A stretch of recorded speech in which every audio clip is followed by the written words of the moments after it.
Good afternoon, everyone. Welcome to the April 12th meeting of the Rotary. Ooh, wow. Thank you for that, Lennis. That got me excited about the April 12th meeting of the Rotary Club of Brentwood. This is a beautiful day. We've got a great program for you guys. We also have the opportunity to induct another new member today, so it's an exciting day. My name is Drew Rogers, and I have the privilege of, War Eagle. There you go. Thank you very much. I have the privilege of serving as the president of our club this year. It is a privilege and honor to be able to do so. We do have a full agenda today, and I want to leave plenty of time for our speaker, Dale Savage. Thank you for being here, Dale. We will start with our invocation by Laura Troop, and then our pledge and four-way test from Mike Barrett. Laura.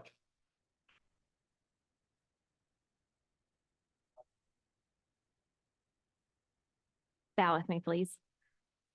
Creator God, we thank you for joining us together in this space and for being here with us. God, we ask for your spirit to lead our thoughts, to lead our actions, to lead our hearts as we look for ways to serve each other, serve this community, and make it a better place. God, help us to turn our eyes to left and right and see those around us, and to stoop as often as we can to look for those beneath us that we can bring up to meet you, God. We also ask that you are with those who can't be with us today, be with their health, be with their families, and God, just inspire us to love one another, especially as we love in your name. And we ask these things in the name of Jesus. Amen. Will you join me in our pledge to our flag? I pledge allegiance to the flag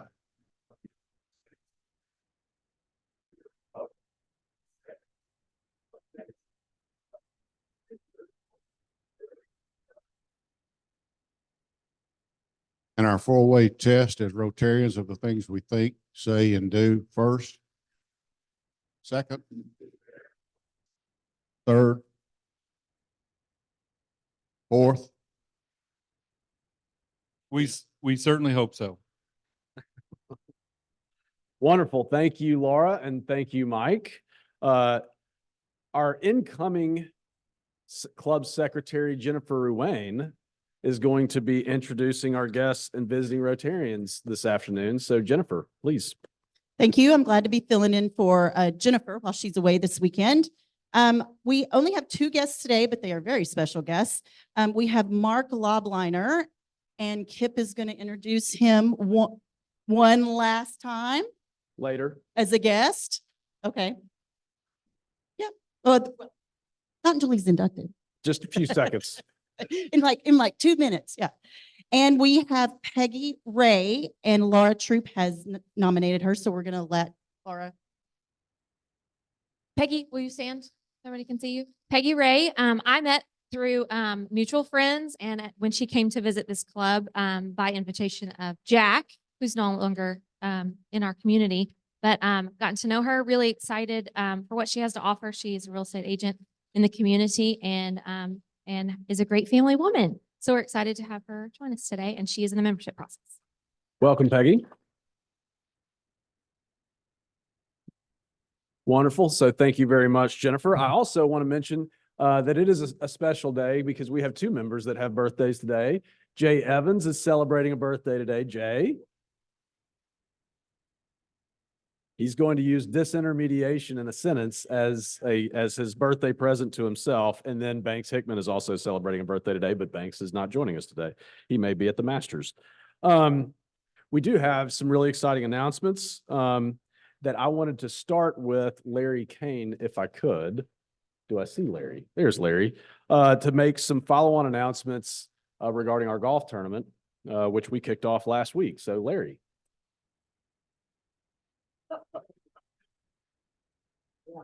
Yep, there you go. Go get him, Larry. Temporary hat until I get the real hat that where's Ted? Ted had a great idea on a hat, and I've ordered it. I hadn't got it yet, so I'll get that. Y'all will see it.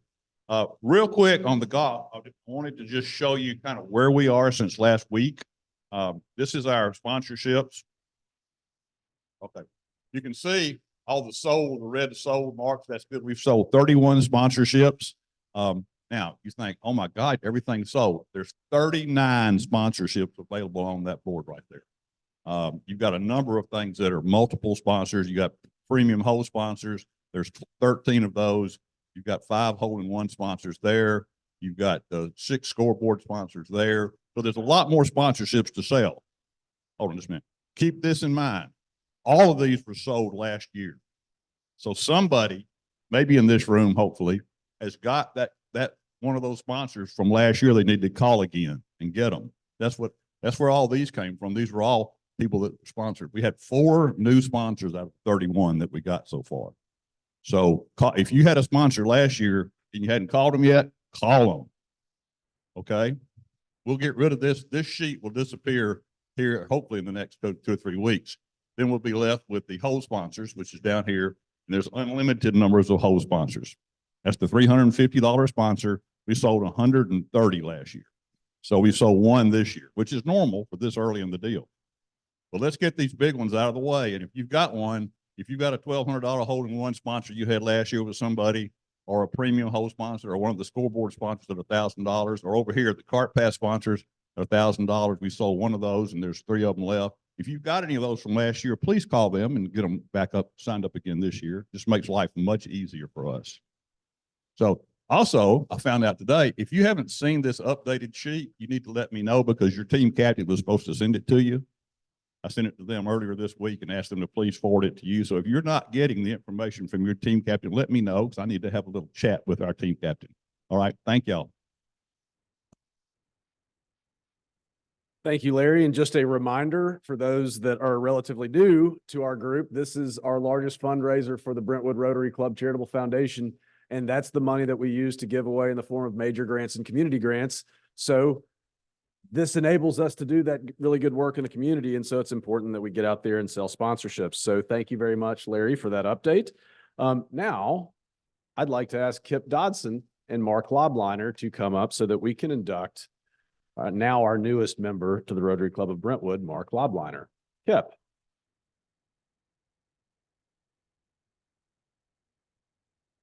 All right. I first met Mark in 2019 when I was at Ravenwood High School. My son was a wrestler. And when I met Mark, Mark was like, I want to train the wrestling team.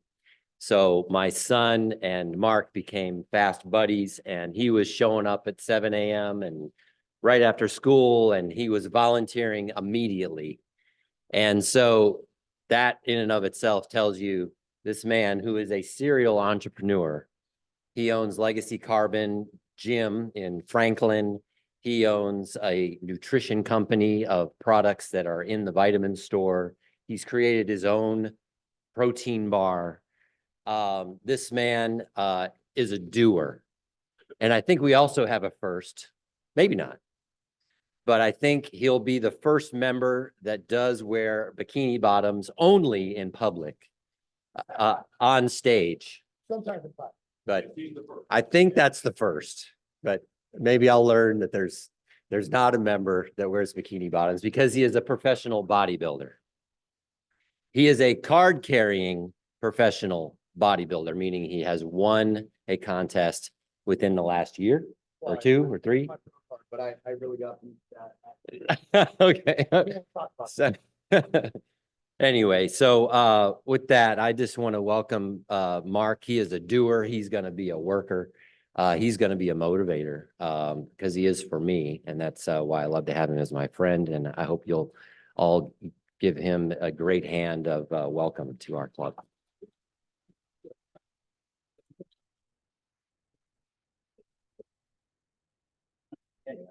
Yeah, I'm not as tall as anybody. Hi, guys. I'm Mark Lobliner. So I own a local facility, but most of my business is, my passion is coaching kids. But at the end of the day, run multiple businesses. I sit on a couple boards, And Rotary for me, it's, we're just talking about this during orientation.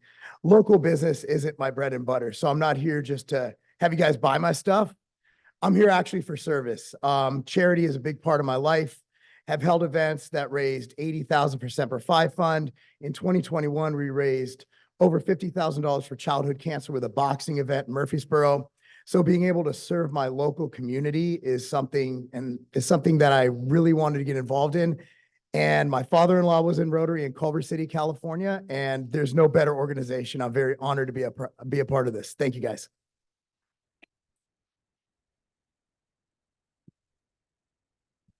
Thank you and welcome, Mark. I still feel really bad about beating you so badly in that bodybuilding competition from last year, so I didn't mean for you to relive that experience, but we do have a couple of other, yeah. Dale, don't worry about it. It's all gonna be okay.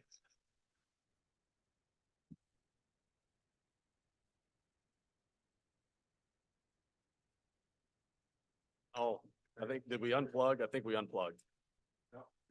We're still good? Okay, wow, there we go. Thank you, Lennis. We do have a couple of other brief announcements that I wanted to share with you. We do have an ice cream social this afternoon at Morning Point at 2 p.m. So if you don't have plans, please come out. Jordan Nielsen has done a lot of work to get us ready for this afternoon. Again, it's at 2 p.m. I believe it goes from 2:30 to 3:30. But if you can get there at 2 o'clock, it's at Morning Point in Brentwood, which is down on, why am I blanking on what road is Wilson Pike. So please be there at 2 o'clock this afternoon and join your fellow Rotarians to serve the residents of Morning Point. A week from tomorrow is the 20th, which happens to be Pancake Day, our 41st annual Pancake Day. We have some signs in the back that you can take home and put up at your house, in your yard. So if you live in a place that gets a lot of traffic, we need to get the word out. We're going to be having the Cars for Kids Antique Classic Car Show in conjunction with Pancake Day. It will be next Saturday. Take a sign, put it in your yard. I also want to remind you guys that on April 23rd, the Brentwood Morning Club is celebrating their 25th anniversary. Is April 23rd. That's a Tuesday evening. Tickets are for sale, and that's going to be at Andrews Jaguar Land Rover. So if you can support your morning club, that would be wonderful. Okay, a couple last things. Community grant applications. We have had some questions about this. I know that Tom Carr is working on it. You will receive an email from Tom Carr via DACDB when the community grant applications are available online. So be on the lookout for that message. It will probably come in the next week or two. Next few days, community grant applications, that will come in an email from Tom Carr. So that's your cue that they're live and you can start submitting those applications for community grants. And then we will give those out on June 21st, I believe, our last meeting before our installation banquet. Do the 17th of May, but they will be coming out in the next few days, an email from Tom Carr. Okay. Next week, we will not be meeting here. I repeat, next week, we will not be meeting here. We will be at the Tennessee Baptist Children's Home next week.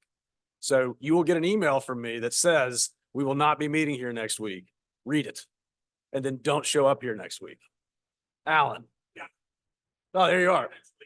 Not going to be here next week. Got it. Lastly, welcome, Mark. It's a privilege to have you here. We inducted 4 new members last week. We inducted a new member this week, and we currently have 4 members in the membership proposal pipeline. So welcome these new members when they come in. I see Brian here. I see Pat here. Those were 2 of the 4 members that we inducted last week. Welcome them. Introduce yourself to them and make them feel connected to this community because it's a great community. So I want to make sure that we have as much time as possible for our guest speaker, Dale Savage. So I will ask Bert Bradford to come up and introduce our speaker. Don't touch the microphone.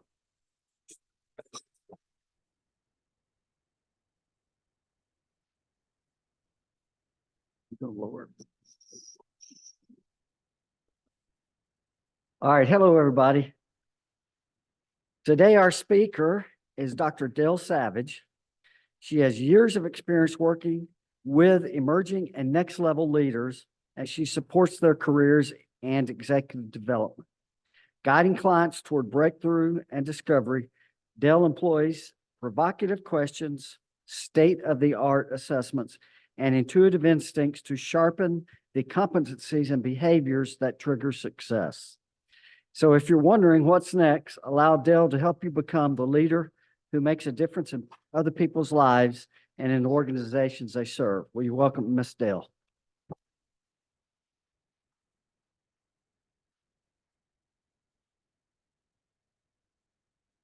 If I stand there, you can hear me. And if I stand over here, you can hear me. This is so cool. I mean, we're uptown here at the Rotary Brentwood. Okay. And there's one back there. Thank you.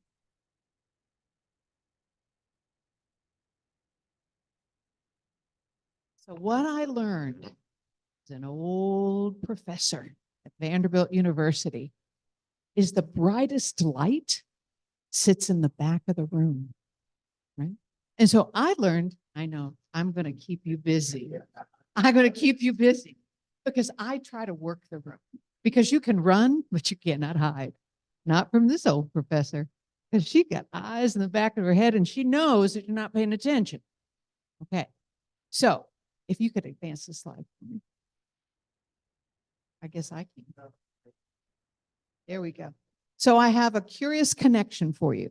I've got one question. You've got 1 minute to answer it and talk amongst yourselves. Okay, here's the question. It's a good day to have a good day. How do you know that you've had a good day amongst yourselves? How do you know that you've had a good day?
Okay, I think we've got it.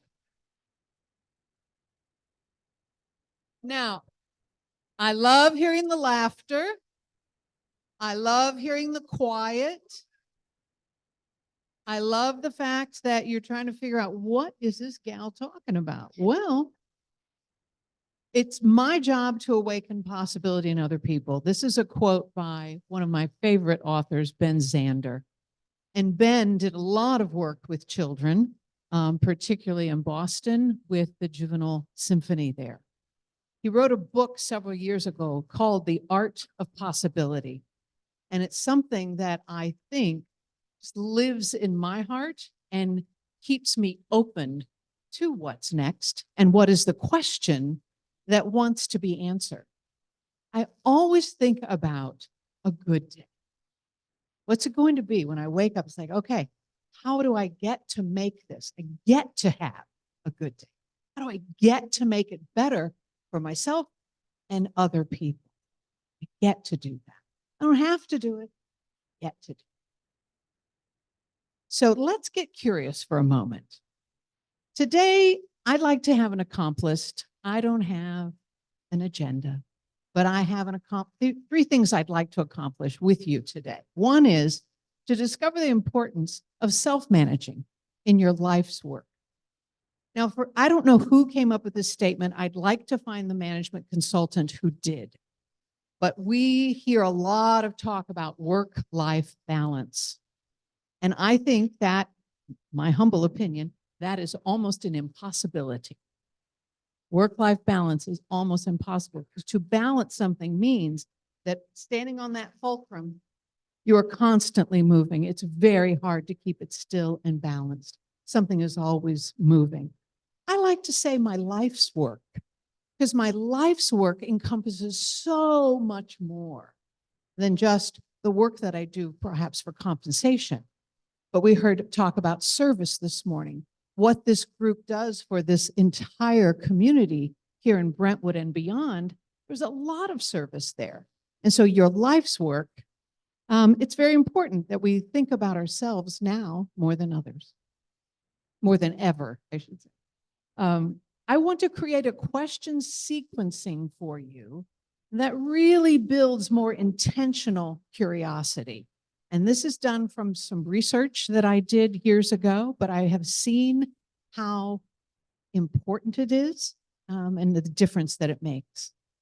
And also to employ these questions just in different scenarios that helps us inspire better decisions. So I think if we could make the better and best decisions we could make, it's like, whoa, what's that all about? I mean, that'll get your attention if you can make a better decision today versus like, well, yeah, I got to make that decision. I don't know how to make that decision. When am I going to make that decision? Who's going to help me make that decision? All of that runs through our minds. So, got a point right there. Let's take a look at numbers because I do a lot of work with different organizations and the individuals who work in them. And so I found some numbers that are really important. And you can see here, 65% of importance of communication as a key leadership skill. Well, I think we all know that intuitively, that 65% of good communication and better work comes from walking in front of the thing. You're not supposed to do that as a presenter, but I do it all the time. Get used to it. Okay. 91% employees agree that good communication between senior leaders and the team is essential to their success. That's a pretty high mark. 40% plus of millennials. Do I have millennials in this room? Look at them. Look, raise your hands high. See? Now, what does that mean to be a millennial? What does that mean? Do you know? I don't know either. What does that mean? When I went to work, there were none of these labels. I went to work and I was not called a boomer. No, I was called a new employee, right? There's the new girl. She's a new employee. We didn't have these labels that made us like, oh my goodness. But now we do today. So millennials are using all kinds of messaging tools, right? To communicate with one another, their families, their bosses, their children, their coworkers, their peers, all different types of devices compared to other generations at 30%. So this slide gets a little more interesting, and I found this in Forbes just recently. 42% of workers experience stress trying to form responses that convey the right tone of voice in their messaging. The right tone of voice. How many of you have opened up any type of communication received, whether it's a text message, an email message, a letter, not verbal messaging, but a written message, and you wonder, oh, what is she talking about? What does that mean? What did he say? I can't believe he said it that way. And you don't know the tone of voice the message is taking. I find this happening everywhere, every day. 50% of workers report that their productivity being affected by ineffective communication. Half the workforce is affected by ineffective communication. And yet 62% of the workforce says that's the most important thing for my job. What is going on? And why is it we're still talking about communication? Really? Why are we still talking about communication and we haven't learned? How many of you in this room, this is going to be good. How many of you in this room have taken a public speaking class? Look at all those hands. Great, thank you. I'm so glad you did. And how many of you have taken an active listening class? See the difference? Speaking, raise your hands. Speaking, public speaking, look at that. Active listening. Yeah, isn't that interesting? Now we think we are listening and we think we know that we're listening, but how do we know that we've heard everything that person was writing to us, saying to us, communicating to us? So important. 60% of workers feeling increased burnout as a result of communicating digitally. So these devices that make our work so much better, I don't know. I remember way back when the first computers were put on the desktops at the law firm I was working with at the time. So I worked at a fabulous law firm here in Middle Tennessee for 11 years. And when I started, there were no computers on any one desk. And then someone, somewhere, had the bright idea that every attorney should have a computer on his or her desk. And I thought, no. Now, I thought I wanted to go to law school. Do I have attorneys in the room? Yay. Okay, so best job, fabulous job working at this law firm. And I really, really enjoyed it. I learned so much. I learned that I didn't want to become a lawyer. That's what I learned, which was a, I was told later that that was a good idea for me. Don't do that, Dale. Don't do that.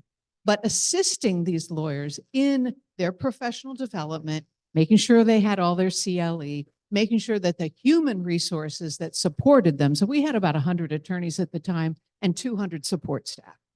I mean, it was great.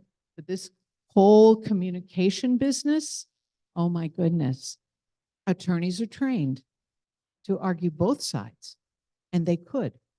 In fact, I had one come into my office one day and literally say, "You're going to fire my secretary." I said, "Nope, you're going to fire me first, because I'm going to stand right here before." He said, He said, "Well, let's trade places. I really like my secretary." I said, "Okay, what are the reasons that you really like her?"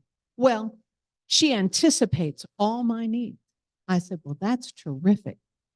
Now let's switch again." "Yeah, I want to fire her." I said, "Why do you want to fire her?" "Because she anticipates all my needs." All right. I mean, it was a fabulous argument that no one could win. And I said, now we're talking. Now I understand where you're coming from, because that one piece made you crazy. Communication so important. So how do we manage self? Peter Drucker, management guru, many of us learned from this gentleman. Success comes to those who know themselves, their strengths, their values, and how best they perform. I see that there are many self-management skills, particularly for my emerging and newer leaders, and those of you who are mentoring this particular sector of the workforce. I really think these 6 things are so very important for them. Prioritization.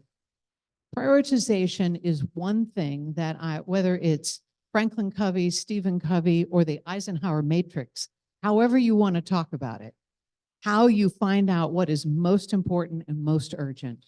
How do we decide? And we have to be able to ask the questions and get curious about how we make the decision for what's most important. What is top priority? And who's helping us decide that? Solution orientation. I find this very different than problem solving, because we're going to come to a solution and we're going to orient our thinking into solving and not problems. Because if it's a problem, everything's a problem. That's a problem, he's a problem, she's a problem, there's a problem, we've got problems. Versus, I think for every problem, there is a solution.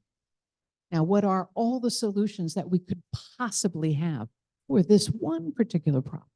All the solutions. Resolution over escalation. Well, this is where conflict lies. And conflict can take a lot of different faces. right? I know that you've all dealt with this in your lives and your careers. But a resolution and to be resolute and to resolve conflict versus managing conflict.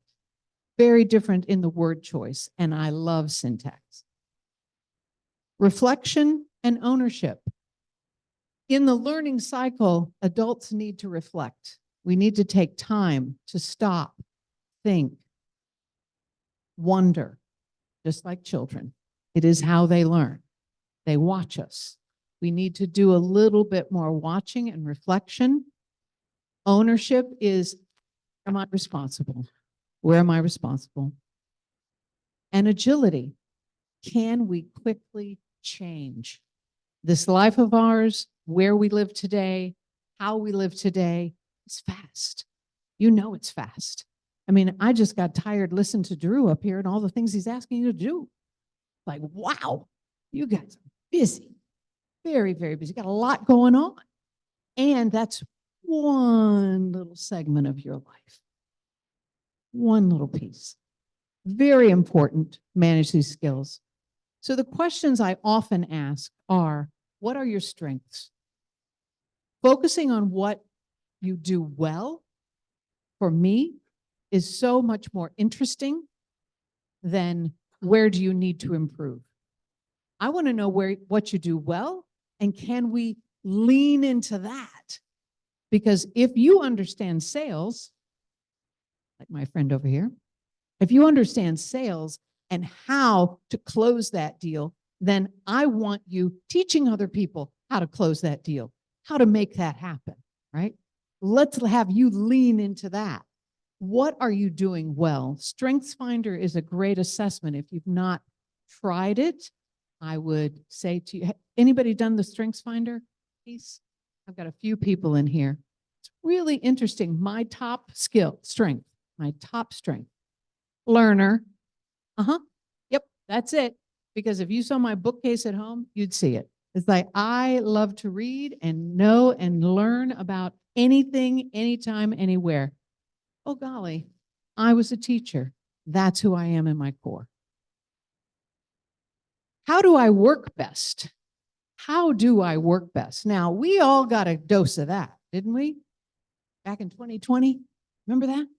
And we can say way back when, 4 years ago or so, we all got a dose about how are we working differently in the United States today? And all of our lives have changed since. We're still not quite used to it. We're still scratching our head on this. We don't know. And I think that more change will come in terms of, is a 40-hour work week absolutely necessary? Is Monday through Friday the days we work?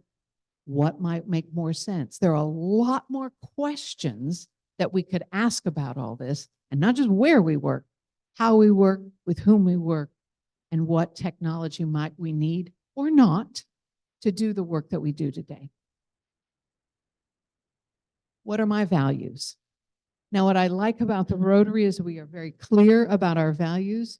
We have our questions, which I love because I'm all about questions. I've been studying questions and questioning for a very long time. And so the values that you have as an individual, I'm so surprised when I meet with people and I ask them the question, tell me, what do you value most in your life?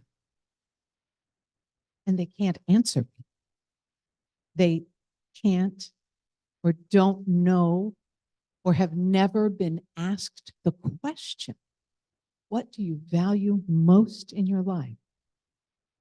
And if someone will tell me, my spouse, my children, my community, my church, my temple, my God, okay. And what else? And what else? And what else? Values are so critical. It shapes who we are and how we walk through this world. And finally, what can or what do I contribute?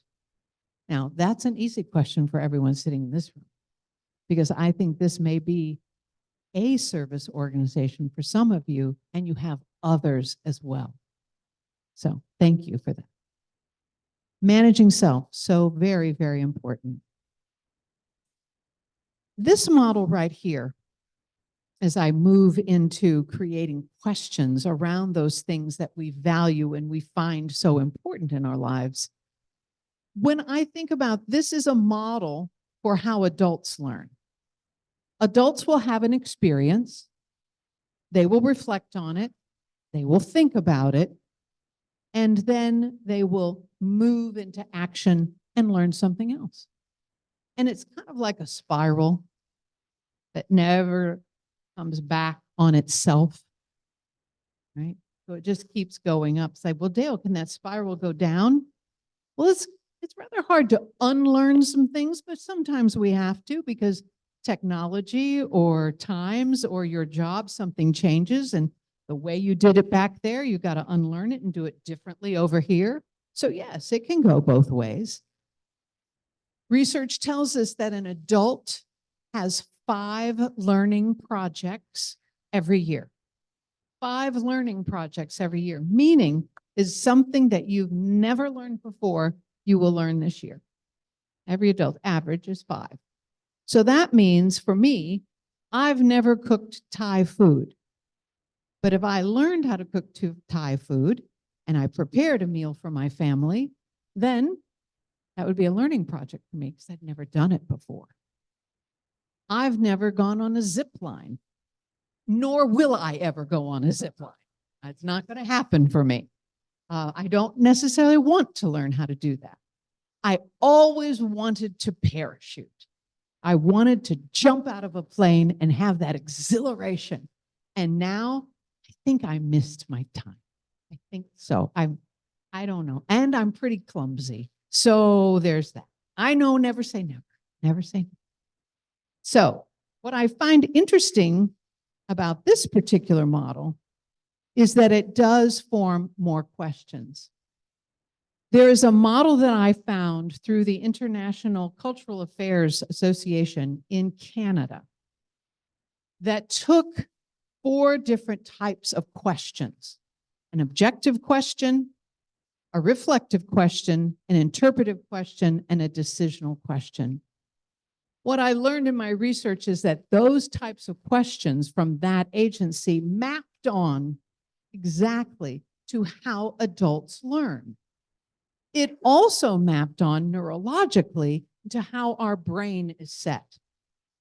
So when we observe something, we're really looking at it from the back of our brain, that reptilian brain back here. And when we decide, it comes all the way to the prefrontal cortex of our brain that is right here. So we move through both hemispheres of the brain to that prefrontal cortex that's going to make those decisions for us. And that part of our brain, I don't know, I have a feeling I might have some college graduates in here. And this part of the brain doesn't close or finish completing its growth until we're 25 years old. So now you know why you made all those stupid mistakes in college, right? That's what happens. I'm a pretty big proponent of the gap year. I'm a pretty big proponent that we might need another year before we go on to our higher education or before we start on that. Because when we're 18, oh, duh, I was duh. I mean, I did all kinds of silly things. My mother only said to me, honey, you're the only one who has to look at yourself in the mirror in the morning. Darn, I wish you wouldn't have told me that. Because I still remember that piece of advice, and it was a good one. It was a good one. So as we look at these questions, I want to give you, there we go. So the objectives questions are really here to read like a police report, right? They're going to ask you who, what, where, when, what. What did you see? What did you observe? What was that? Who was present? Who spoke? What did they say? And I want to hear it clearly. What I've noticed with adults is that we rush to decisions. We have to make a decision. We have to interpret that information. We need to drive to that result right now versus kind of stepping back and saying, what just happened? Can you give me, can you tell me who was there? What did he say? What did she say? To get all the facts down so we're very, very clear about our objective. The next thing we do is a reflective question. It's going to elicit more of a personal response, if you will. What was most interesting? What was most boring? And there can kind of be a compare and contrast. There are handouts on your table with some of this information for you.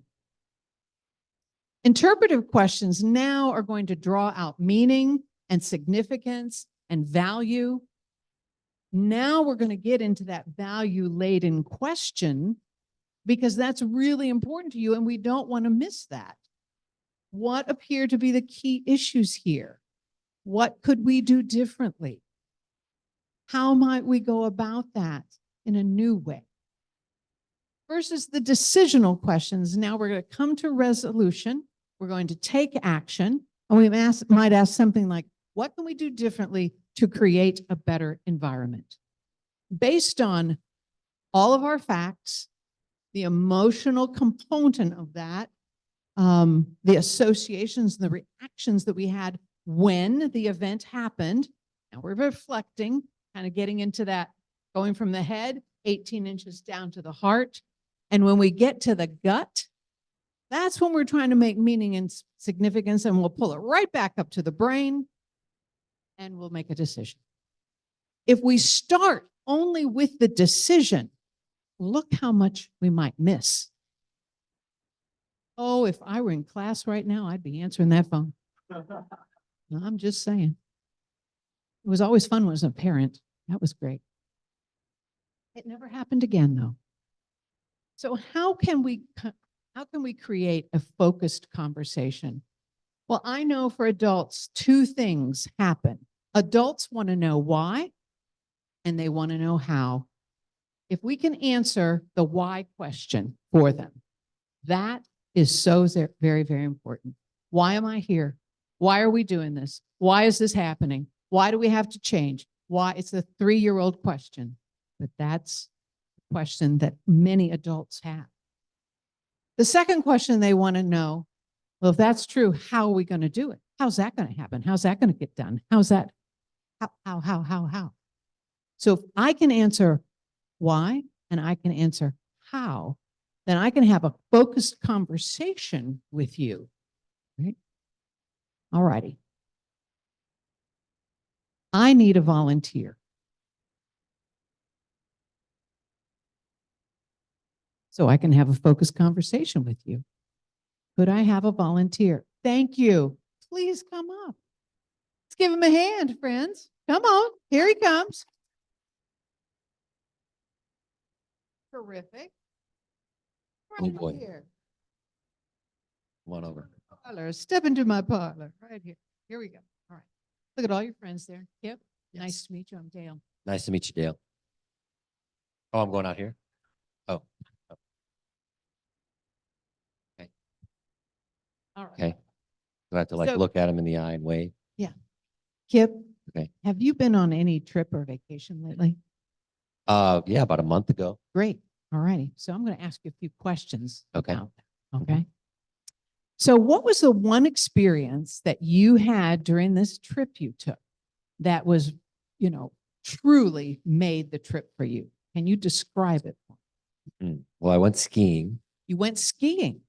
Yeah. Can you tell me about skiing? Yeah, I go up this mountain with the skis on, and then I come down the mountain and there was amazing snow. Like, Really? How Yeah. much snow? so I went to Alta Snowbird and it snowed 30 inches the first day we got there. Holy cow. That's a lot of snow. They had the most annual snowfall of any ski resort in the world, Wow. which And is that's why I went. And when we were there, it snowed 30 inches the first day. And awesome. then it snowed 10 more the next day. And then it snowed like 6. It was cloudy those first 3 days. And then finally we had that Bluebird Day on Ooh, Friday where it was just epic blue sky. You could see as far as you could possibly see. nice. And that was, that was the trip. So what is the image that captures that Bluebird Day, that emotionally impact that experience? What What image comes to mind, that high point? Just living, I guess, just the fact that I You was with, felt alive? yeah, I was with friends at the top of the mountain, you know, you can see for miles and you're exhilarated. Ooh, exhilarated. Yeah, Okay. like, All right. I'm just going to pause you right there. Anybody else felt exhilaration ever? Yeah. I mean, not everybody has felt exhilaration. Not everybody. I'm thinking if I jumped out of an airplane, I might. Right? But that exhilaration, that rush that you get, like, oh my, gosh, this is blowing my mind. This is so fantastic. Am I right? yeah, Yeah. it was that. It was that. I got pictures, you know, I'll show them later. We were going to see the pictures later. Okay. Later, we'll show the pictures. Okay. Yeah. So what did you learn from this experience? I mean, I do it regularly to remove myself from the hubbub. Yeah. And just to go to a different space I find if when you remove yourself from where you are, you get clarity, you kind of find out what's the most important. Great. So that was your takeaway, wasn't it? Yeah, And what did you discover this time? What'd you get clear that I'm about? going back. You're going back. Excellent. Excellent. Let's see, yeah. So if you did this again, have this experience again, what might you change? Bring more people. Bring Like- more people with It you. was fun to have that group of friends. Yeah. Yeah. Tell people about it. Great. And In fact, I did this once with Charles, and Charles now skis regularly, and he goes on one of my trips. well, there, okay. Now there's an invitation. So all of you are invited. There you If you go. want to go, There it like is. seriously, we ski with, There like you go. it's not party. It's more like, it's like, you know, you just got to remove yourself from where you are and go to a cool place and hang out with people, and it goes back to that interpretive questioning It is. Turn it rather around, than, 'cause that's what we did. okay. Those are the questions we asked. So the one thing that he would change, they'd bring more people with him. Why? I think because he wants more people to experience what he's experienced there. Right? Yeah. To Like- have that sense of removal and exhilaration in such a way. Mhm. Thank you so much for playing, Kip. And here it is. Now, that is a simple way to get from the details down into that exhilaration point, the meaning making of it, how important it was for him, and what he do differently. He wants more people to experience that with him, right? Now, if I just said, hey, Kip, how was your trip? It was great. Okay, good. Now, that's nice and polite, but if I want to know more, I can dig down and take him from what exactly happened right back here all the way up. And he did pause for a second. He said, I take more people with me. That's the thing he would choose. I think it is a way, whoops, almost done. There we go. So back to your question, it's a good day to have a good day, right? So how do you know you've had a good day? Or you've done a good job on any good given day, right? How do you know? These questions, pick 4, any of them from that list. Now I can have a much more interesting conversation with you about the question I posed. You were to have a good day, right? Exactly what happened on that great day that you had? What happened? What went on? What was the biggest challenge you faced on that day? Because it was so good, but I bet there were a few challenges. What are the underlying things that occurred behind the success of this day? What was going on behind the scenes? What was going on inside you? What was happening with the other people? What's happening? And how can we, this organization, how can anyone support you so you can continue to have that day every single day? On the handout I gave you on the back side are a list of a bunch of different ORID questions, different observational, reflective, interpretive, and decisional questions. There's a book and I put the resources on that back page as well. The Focused Conversation book available on Amazon. I do not get a kickback from this, but I do believe in it so, so much. Any time I have an initial conversation with an organization, a new client, I can use 4 to 8 of these questions and get so much information and then describe to them, and I will teach you how to do this as well. It deepens our relationship with people immediately. Why? Because we've taken them through a learning cycle and we've taken them from their reptilian brain all the way to their executive power decision-making center. We are using that brain in all of its glory. Thank goodness. So in 35 minutes, I wanted to talk a little bit about self-management. I do think that's very important today in today's world. Creating a sequencing to become more intensely curious and to employ these questions on a wonderful ski trip that Kip took for us. So it can be done on a personal level, it can be done on a business level, it can be done on any level. I love it because my job is to awaken all people to their possibility. I think possibility starts here. Thank you very much for your time.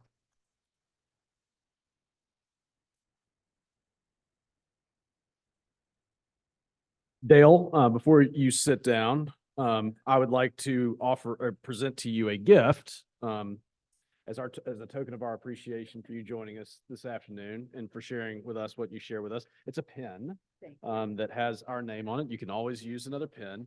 And we would ask that you do something with that pen because we have a book that we read to elementary school students in Brentwood.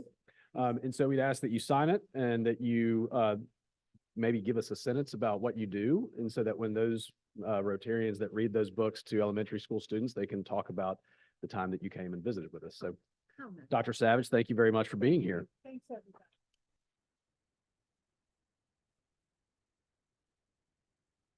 I did see Jordan come in. Remember, we've got an ice cream social this afternoon, 2 o'clock arrival, right? Then 2:30 is, I'm gonna have to, starts at 2. So should they get there a few minutes early or no?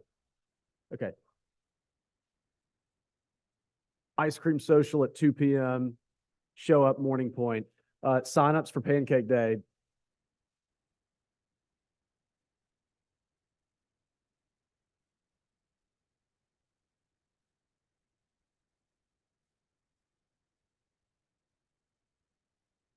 Larry Faust would like to speak with you about Pancake Day signup. Thank you, John. Signs for Pancake Day are in the back. Please grab one and put it in your front yard starting Sunday. Okay, Peggy, thank you for joining us. We look forward to having you join us as a member. Mark, welcome. We're glad you're here. If there's nothing else for the good of Rotary, then we are adjourned.